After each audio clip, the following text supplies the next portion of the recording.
Praise lord, హల్లెలూయా. దేవుని నామానికి స్తోత్రాలు. మీ అందరికీ నా వందనాలు తెలియజేస్తున్నాను. ఈ దినం కొరకు దేవుడు సిద్ధపరిచినటువంటి మాటలు, ప్రియ సహోదరి సహోదరుడా, ఇంతవరకు నీ జీవితంలో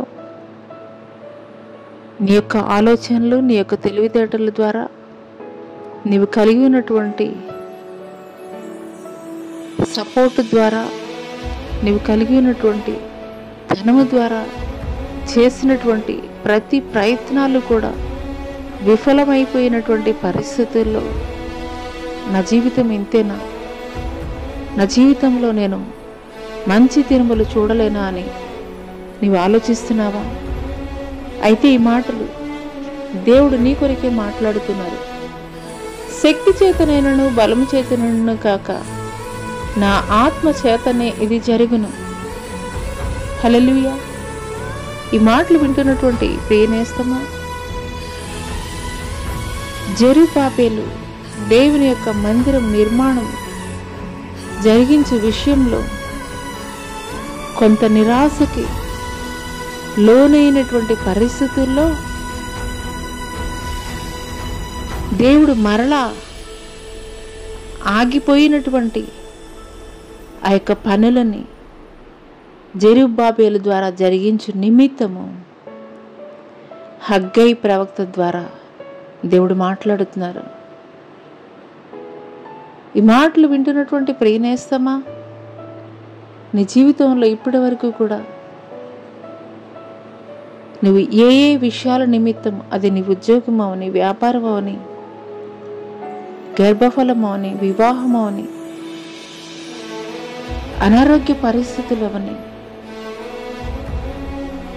నీ జీవితంలో సమస్తము కూడా వెచ్చించి నువ్వు నష్టపోయేవేమో నీ యొక్క ఆలోచన మేరకు జరిగించి, ఇక నా జీవితంలో నేను మంచి రోజులు చూడలేనేమో అని ఒక నిరాశలో నువ్వు ప్రస్తుతం ఉన్నటువంటి పరిస్థితులు కొనసాగింపబడుతున్నాయేమో.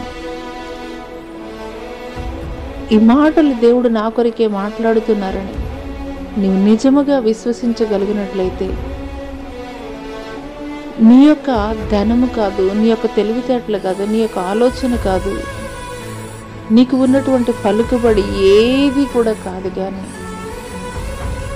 అందుకొరకే దేవుడు మాట్లాడుతున్నారు, శక్తి చేతనైనను బలము చేతనైనను కాదు, నా ఆత్మ ద్వారా నీ కార్యము నేను జరిగించబోతున్నాను. నీ ఆలోచనలు పక్కన పెట్టి, నీ ప్రతి ప్రయత్నాలని కూడా నీవు పక్కన పెట్టి, దేవుని యొక్క ఆత్మ నడిపింపు కొరకు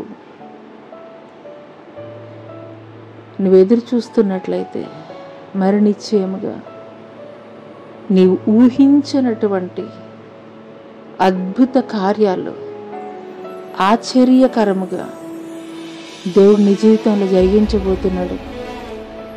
అటు కృప దేవుడు నీకు దయచేయనుగాక. ఆమేన్.